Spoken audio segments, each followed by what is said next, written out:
All right, ladies and gentlemen, you know what time it is. It's time for the Streets Needed podcast. Once again, I'm your host, Architect, aka Mr. Behind the Scenes. Super big shouts out to my partner, Big Stu, DJ Superstar Streets, DJ Face, and everybody else that's down with the Streets Needed team. Today, we got a special interview. You know, I like to bring different vibes to the table, different things to the table. So today, coming straight from Jamaica by way of Queens at the moment, we got the brother TILIBOP on the platform. Good day, sir. How are you today? I'm doing great. Thanks for having me. How you doing? I'm well, brother. Thank God. Thank the Most High. I'm good. I'm good. So look, man, you got an interesting name. You got an interesting story. First and foremost, break the name down because when I seen the promo, I was like, "Oh, that's clever with the whole name." So break that down for the folks. So the name is it has an acronym. So it's Hmm. spelled. My name is spelled TILIBOP. So the T is for teaching. So it's teaching is love. Intelligence breeds opportunity, prosperity. So that's what my name stands for. So therefore, everything I try to do musically with that pseudonym, I try to embody that name. Right, right, right. So how long you been doing music? Uh I would say I've been doing music more than 20 years. That's it. See, that's a lot of people don't have that type of longevity. Your musical journey started in the parish of Saint Mary, Jamaica, correct? Right. Yeah, that's the parish I was born in. A community called Decoy District. It's a small community with probably 150 people. Mm. So share with the people some of your earliest musical memories and influences from your time in Saint Mary. So just growing up, the culture, reggae culture is big in Jamaica. So the music is always playing everywhere. It doesn't matter if you have money or you don't have money. When you wake up in the morning, you will hear reggae music playing, or you will hear some beautiful Marvin Gaye or Stevie Wonder or Anita Baker. Like in Jamaica, we listen to the classics. So I grew up on listening to the classics. My mother always used to play certain type of music for me, where it just stayed with me that I know like I can differentiate what real good music sounds like, what it takes to like even do it, because at that time it's not like now where everything has to be laid down like the real instrument, like people really playing these instruments. They have to be in a room. The artists have to be in the room singing, like you have to be professional, top notch. So once I was that's before I was even the age of 10. And then when I went to live in Augustown, which is in St. Andrew, that's when I'm more in the streets. So while being in the streets, that's when you start, even fall deeper in love with music and with the whole art form, because most of the people in the streets who are males, most of them are just talented, creative beings that just do reggae or dancehall music. And you Mm. will pick up a style here. You will see a next brother who just have a different style there, and it's like everybody have their own style. At that time, no, it was a disrespect to like imitate or sound like somebody. You have to come with your own unique sound. So those are the things I learned just by observing and just by being a part of the culture, like what the Mm. people them acknowledge and deem real and deem good music. And I have good role models like Bob Marley, Dennis Brown, Peter Tosh, Gregory Mm. Isaacs, Alton Ellis, just to name a few. um but I Right. really started doing music, man. It was a challenge. Like the reason why I start recording wasn't because of anything else, but I couldn't do it. Meaning, I remember my first time going to the studio. Like, I'm Jamaican, so I remember when I came to New York, because I never used to go to the studio. Probably one and two times in Jamaica, but not like that. Because but then you have to be an artist to use the studio. As I'm saying to you, you can't just go into the studio. You really have to have something put together, Right. because it's not like no, you could punch somebody in start. No, you have to do it because they have the big reels, and one of them 24 track costs a lot of money. And the dots, you have to put your thing on dot tapes and Yeah, yeah, yeah. The analog, the whole the analog analog era. era. Yeah, yeah, Yeah, yeah. That's a thing. That's a big thing. And I see you have an appreciation for that. And you mentioned August Town. So right. attending Mona High School, it seems to be very important in your development as an artist. So how did your experiences there kind of shape your music? And can you recall any specific moments when you realized like, yo, this music thing is my path? You know what? I'm happy you mentioned Mona High, man. You did your research. I like that. Mona High. Okay, when I moved to St. Andrew, I mentioned Augustown. It's like maybe a mile and a half from Mona High, and the University of the West Indies is like minutes away from Augustown. It's the same community that Sizzla Kalonji is from. I'm not sure if you know who that is, but he's a great reggae artist, right? And anyway, so the school, I remember at that time when I was attending Mona High, it was Bounty Killer and Beanie Man. That's when they were at the climax of their career, the peak, right? So everybody as youths, you take a side like, yo, I like Killer, yo, I like Beanie Man, and then sometime in music class you would clash with your friend. So at that day you'd be doing Beanie Man song, the other person would be doing Bounty Killer songs, and from there you see how the crowd are reacting with the way you deal with it. So it's become a thing like, yo, this thing is kind of nice still, but even then I wasn't really thinking about doing it because I didn't per se start writing anything down or anything like that. I'm just DJing somebody else's music. But the in Augustown, I remember the yard that I used to live in is a zinc fence that part of my neighbor. So my neighbor is an artist youth from the community. He can DJ crazy, like one of the best to ever. Like when I was a youth and them youth there live across the fence, I could hear him practice because he used to enter battles. Like how people that have the battle arena where it's like a face off DJs on stage and then the best man would win. He would enter stuff like that, challenges. So he used to prepare and I could hear him preparing. And I'm like, yo, because this I always respected him because his craft is just a professional, like top tier. And I used to take a piece of melody that I used to hear him doing a certain tune and then try to write even a verse or 4 bars to that and then hear it sound. So when I used to go to school, I used to test out a little 4 bars here and see the reaction and man I say, yo, that mad my youth, that tough. I mean I say, eh. But at the same time, I not think about it again still until one night because I'm from the ghetto, family. I'm from the real garrison. I remember I have this little transistor radio. Or was it a Walkman? It's a little radio. I was sleeping the night, like laying down in bed. But Jamaica hot, When you sleep, sometimes you can't sleep. Like you're in bed, but you can't sleep. The place hot. You're tormented, right?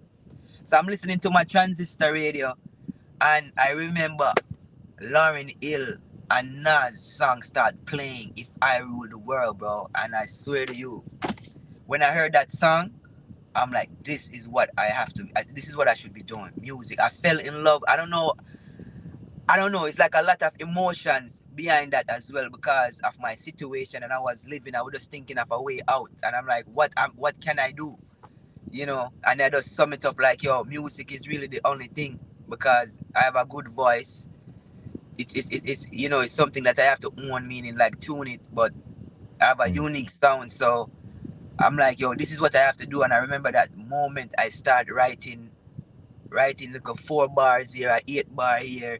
And probably them time that too, I was just writing. I wasn't even really counting bars at that time. I was just writing really. But now I know that okay, that was 4 bars, a 8 bar. But them time they were not even as a youth coming up.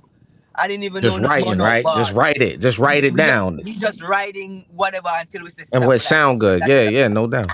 I You know know what that I I mean? know the So vibes. That's where I was at. Yep. When I yeah, started yeah. rapping, it was like I didn't know the measures and the counts and all that good stuff. But yeah, that's what's up. Ladies and gentlemen, we here kicking it with Tilly Bop. Make sure to stay locked in. We're gonna take a quick commercial break. We're gonna be right back with Tilly Bop. Stay where you at. Country illegally cast a ballot, it takes the power of your vote away. Visit onlycitizens.vote to find out how you can contact your legislature and get them to pass a citizens-only voting amendment. Again, visit onlycitizens.vote and defend your right to vote. All right, ladies and gentlemen, you hear live on the Streets Needed podcast. Again, super big shouts out to DJ Superstar Streets, my partner Big Stu, and all the other DJs and artists that's down with us. I have a question about your first single, Ghetto Town. That to me, it was a very inspiring message, and I could hear the struggle and determination in the song. So, what inspired you to write that song, and how did it feel to see it resonate with so many people? That song is a beautiful song. I remember being in the studio that night. It was a late night, and it's just a vibe. The engineer said to me, well, engineer and the producer at the time is like the same person. Um, he said to me that you should write a song about where you come from, and I said, you're right. And he had, I remember he had the instrumental that he was working on the beat at the same time. And then I just started writing about it and writing about everything that happened to me in Augustown, where I ended up losing my uncle. That's why you heard me sing about it, call it My Uncle I Miss You What a Loss. Like, I mentioned him in there and just talking about the struggles, and then, my transition to New York, because um, in Ghetto Town, it's like, it's really rugged and rough. And then sometimes when you're writing about your community and where you come from, it's like, it's not the easiest song to write and to get it right. It might seem easy, like, oh, that should be easy because you're from there, you know everything, but to put it into an artistic and make it be a song is not an easy thing to do. And we creatives know that. Like, the simplest thing sometimes is the hardest thing, really, to get the point across. Because when you're thinking with your mind, you're not thinking simple. When you're thinking, so you're not come up with the simplest thing. That's why most artists, they like to freestyle, because that's when they come up with things that they would never say if they were writing it. But that song, man, I just had to pour my heart out and talk about the struggle, the system. A lot of youths I know who that was a thing at that time, that a lot of youth never lived to see 20 years old. I know, like, a lot of youth drop out before they're 20, like a lot. And it's so traumatizing because you grow up with them, and so most of the times you have a relationship with them. You probably just come off of the phone with them, and then you hear say them dead like the next minute. So them thing there is a thing that's kind of environment I grew up in August. So remembering going to school and there's dead bodies, a house shoot up with dead bodies. It's like, it's that kind of environment. So, when people was receptive with the song Get a Town, man, it really gave me confidence to make me feel like, yo, I could continue to write music and make sure that the music that I write always have substance in it. But so Right. it was very good. It was very good. So you've released a lot of songs that have gotten a lot of attention in, publications, DJs, radio stations in both Jamaica and New York, and how did you manage to bridge your music across these two kind of scenes? Like, what challenges also did you kind of face along the way of putting out your music? Man, I've been to, as Nip would say, I've been to every emotion being an artist. I've been to every emotion. The only thing, just like he said, I never quit. You know what I mean? Like, I refuse to quit. And sometimes with the music, I could speak from it, from just like you say, the challenges I faced, and how do I end up bridging the gap is in my culture, a youth like me that looks like me, we don't get, like, you have to prove yourself. You know what I mean? Because the first thing they're gonna say, yo, you're a pretty boy, you're light skin. Sometimes your own people can be the most prejudiced people against you. And you find out that you face those things, especially, sorry about that, especially in the entertainment industry, because it's a crab in a barrel, so to speak, kind of business. Hmm. And you have gatekeepers in these things. And if they're not aligned with your agenda, or you're not aligned with their agenda, your progression will be difficult. You will progress, but it will be a slow one. But if you stick with it, trust me, it's like you're gonna realize all this time you were like on your way, picking up your crown. Because what it is doing, you're proving yourself.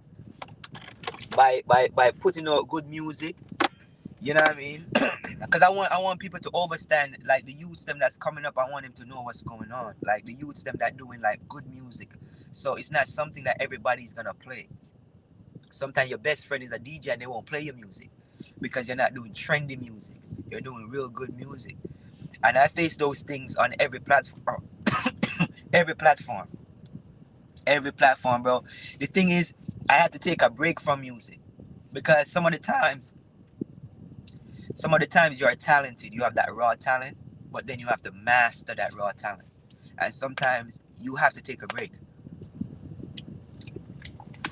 I had to take a break, bro, and learn the craft, Yeah. learn the music. Like, I had to break my life down, my whole being. I had to, it's like a rebirth. I had to revamp my whole being. I had to, like, just stop doing music and just focus on me.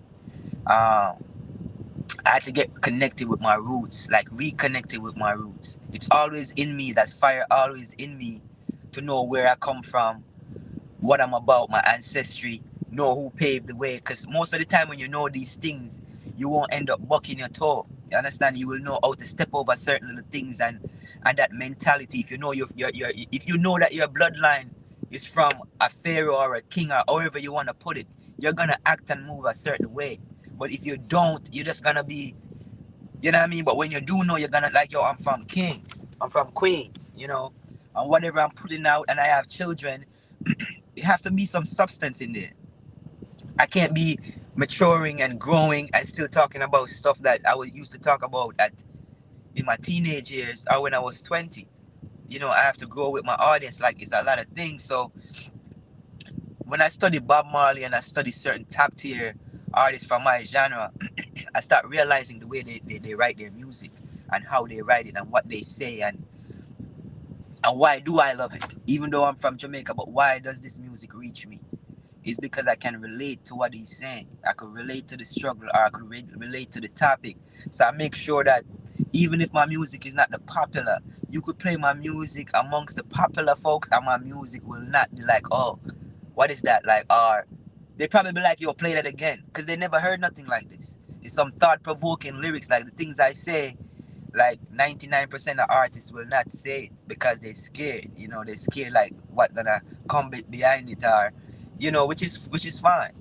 But my journey is to like stand on truth, stand on roots and culture, make sure that I'm not a part of the problem, whatever I'm saying. Like, my son is my biggest fan. My son watch all of my videos. He's 4 years old. And my son is my big. So those things make me happy. Like when my son can listen to my music, like just constantly just listen to it, and I ain't gotta turn this one off because I've been saying something in this one that Right. is hearing. Like, those things is something I could play my music, or somebody could, when they're introducing me to like the mayor, the councilman, or whoever, they could be like, yo, listen to his music. And people could tell them that without feeling like, yo, this is not something he's gonna like. So my music, I wouldn't say it is not for everyone, but is where you are in your life. Because if you're a teenager and you're out there living certain life, there's always exception to the rules, but there's 90% of them probably wouldn't understand what I'm saying in my music. My music comes with some form of maturity, some kind of self-awareness, self-love, know your ancestry. Like, you have to be connected to your roots to like get certain things that I'm saying in my music. Because that's where I come from. That's what Bob and all of them used to do. You know what I mean? But the challenges I face, bro, is just it's just fight that every artist, I think every artist face it. Like, you want this Mm-hmm. man to play your music, he's not playing it, and he have the biggest platform, and your song is good, and he can't give you a reason why he's not playing it. Like, those are the things. Right. Right. You Right. have to be calling a DJ a million times. If a DJ can't use you like a tool, he don't want to play your music. Right. You know what I mean? So those are the challenges, bro. And being an artist, being an independent artist, you have to pay for everything. You have to pay for studio time, pay for the maybe even for the beat, pay to get it mixed, pay to get it master, pay for the artwork, the design, whatever, pay to get it upload because you have to have a subscription. You know what I mean? You get that upload, then you gotta pay to market it, promote it. You know what I mean? And then Yes, somebody that's will why come they to you. that's why they call it the music business, because the business side of it has to come into play, and that's a real thing. Ladies and gentlemen, we here kicking it with TILIBOP. Make sure you stay locked in. We're gonna take one more quick commercial break, and we're gonna be right back with TILIBOP. Stay right here. Doesn't mean you have to vote Democrat. This year, in order to see benefits for our communities, we need to vote outside the box. Find out more by visiting us at tuconservative.com. Needed. Bob Kago was the guy that whispered in Biggie Smalls' ears to take rap serious when he didn't want to rap no more, and he was down south getting money. He's in the pictures with Mark Pitts and Biggie. It was me, Mark Pitts, Biggie Moms. And my man Stu, he had an independent label out of the Bronx named DFL. That's where me, French Montana, Fred the Godson all got our starts from. Young Frenchie, because people don't even know that name. Then when you say French Montana, they'll know. Yo, this is Big Stu, I'm back again. I'm proud to introduce the young gun of DFL, my boy Young Frenchie. Let these niggas feel that real Bronx shit, homie. Young Frenchie right here. Big Stu, chance of a lifetime. Down for life till we die, baby.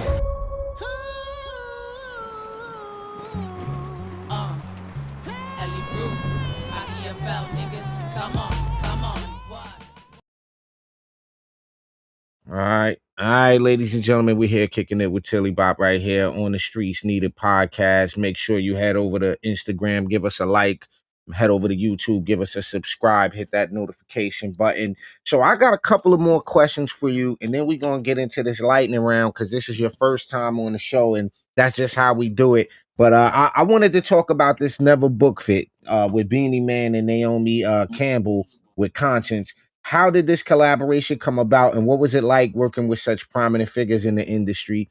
And talk to us a little bit about that record. Yeah, give thanks. Hey, those record was like authentic. Like I remember, I'm doing my promotion. Like I'm promoting my new single. Never. It's like I'm promoting in the street every night.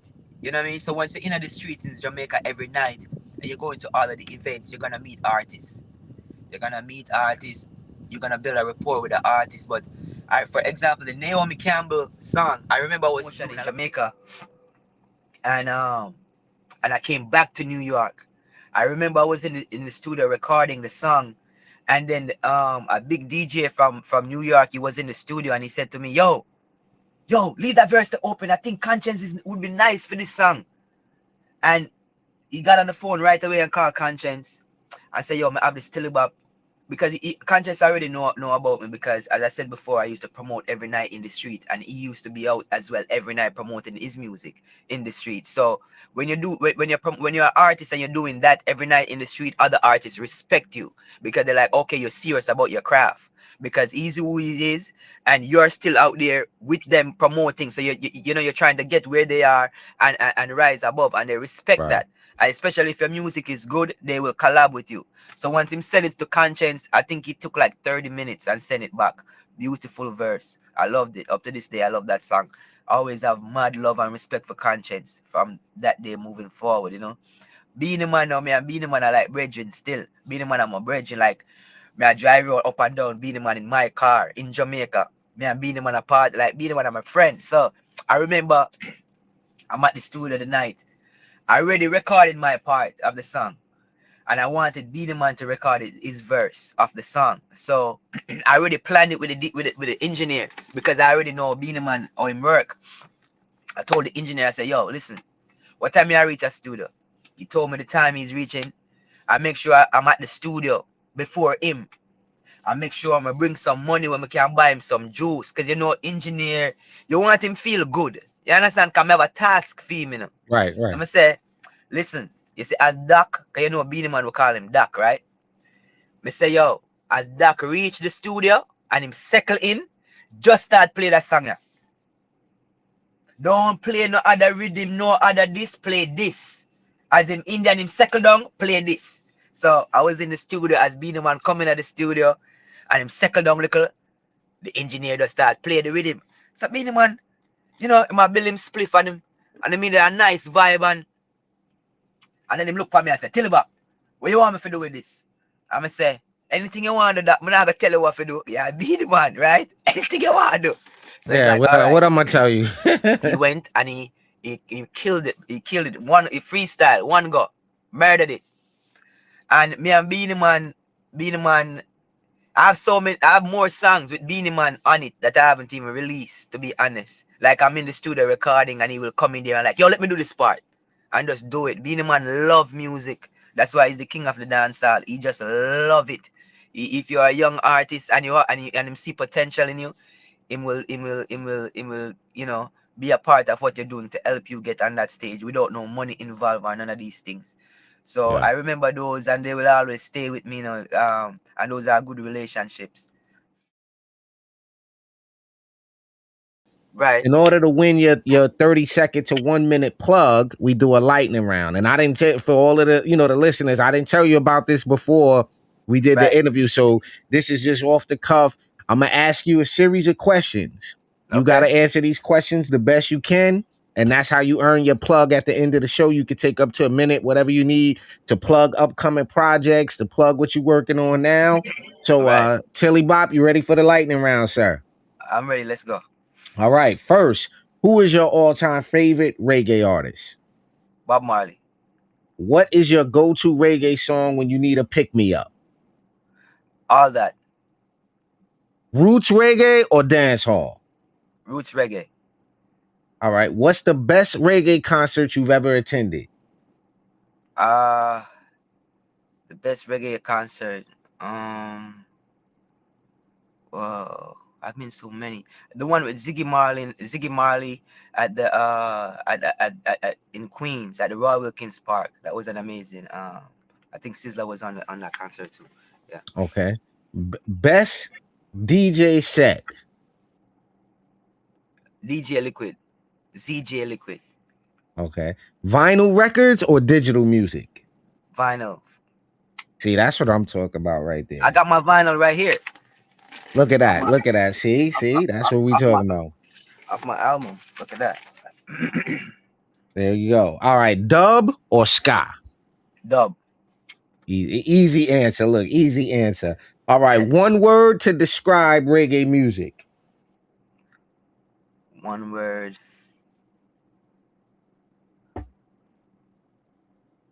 Revolutionary. There you go. All right. So last question. TILIBOP is stuck on a desert island. Mm-hmm. You got to have the same breakfast every day. You got to have the same lunch every day. You got to have the same dinner every day. You get one album to listen to and you get one book. What's TILIBOP having for breakfast, lunch, and dinner? What book, what album is TILIBOP listening to, and what book are you reading? Okay. The album that I would be listening to, it's probably wouldn't be. It's crazy because it's probably wouldn't be a reggae album. It's probably would be Illmatic. I probably would need that album with me. Okay, what's your book? What book you got? Growing it with my brothers. Okay, what's your breakfast, lunch, and dinner that you eat? And this what you having every day. Yeah, my What you having? breakfast. I have to have some porridge. Give me porridge. I'm good for from lunch. Like breakfast for me and lunch is the same. I could eat porridge, breakfast, porridge, lunch. For dinner, I'll take some some salmon, white rice, and some vegetable. Yeah. All right, there you go. Well, TILIBOP, you've won the lightning round. The floor is yours. Tell the folks what you're working on, what you got coming out, how they can support your movement. The floor is yours. Give thanks. I am TILIBOP. This is how you can support me as an artist. Go on my platform. My name is TILIBOP, TILIBOP. I'm on all social media platform. I'm also on all your digital platform, whether it be Spotify, Apple.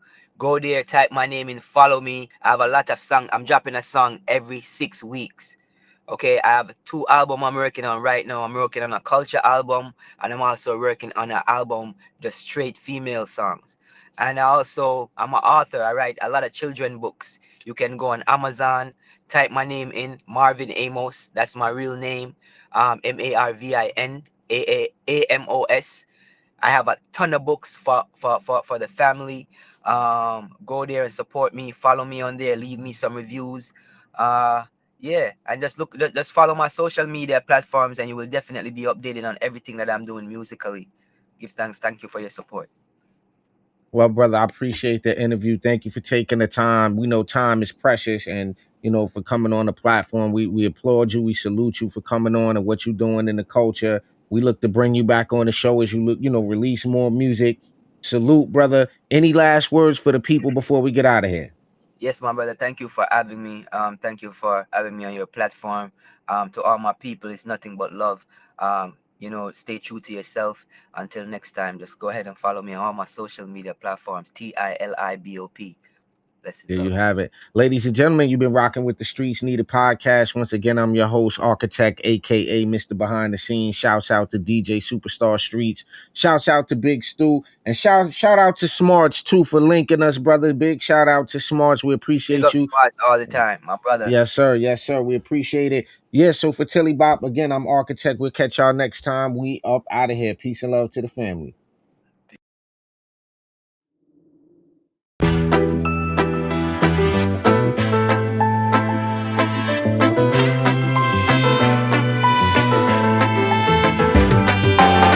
Let me load and make them go crazy.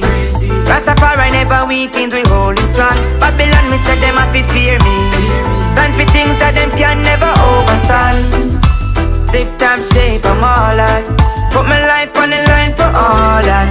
If you hang up this time, don't call back. Yeah. Black man, long life to you. Know your roots and big it up. Salvation of need. Oh, you know fi recognize Caesar. Hungry belly want food. Still I give you money to creature. It's like black man have amnesia. Still I finance the intruder. Chase them. Wicked Babylon and don't go near them. Even if them shoot you, don't you fear them. Shoot you just because you are get to use. Long time things are gone and we no see them.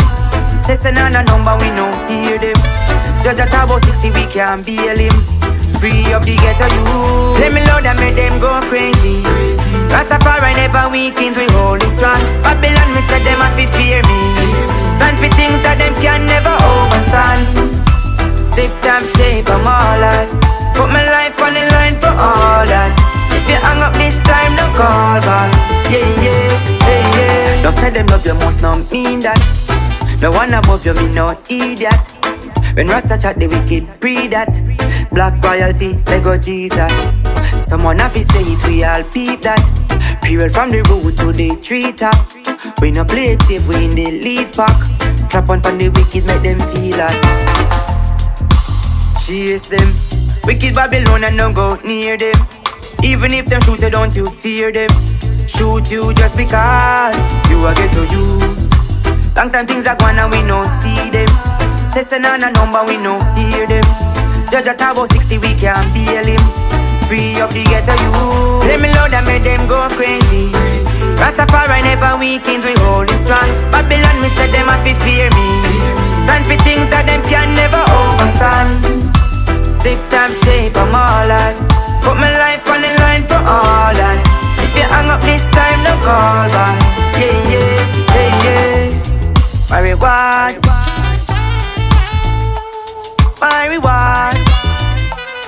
My reward. In the day I know a yard. Don't a yard. Yeah.